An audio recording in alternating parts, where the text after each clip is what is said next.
Civic ভলেন্টিয়ারের ঘুষ নেওয়ার video viral social মিডিয়ায়। ঘটনাটি জলপাইগুড়ি পোস্ট অফিস মোড়ে। গত শুক্রবার সোশ্যাল মিডিয়ায় প্রকাশ্যে আসে ভিডিওটি, যাতে দেখা যাচ্ছে একজন সিভিক এক গাড়ি চালকের কাছ থেকে গাড়ির প্রয়োজনীয় কাগজপত্র দেখাতে না পারায় ঘুষ নিচ্ছেন।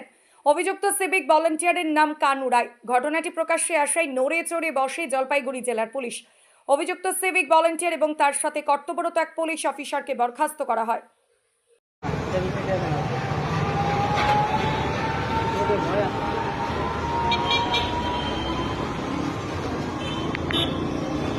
জল হবে কোথাও জল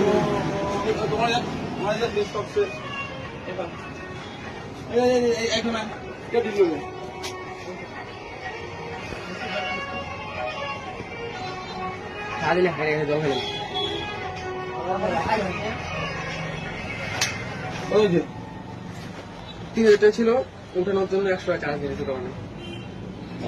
বলতে হবে কথা বলছিলাম।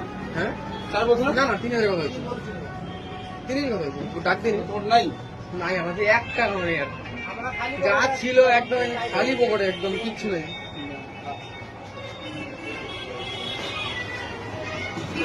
তোমার বলতে পারবো না ভাই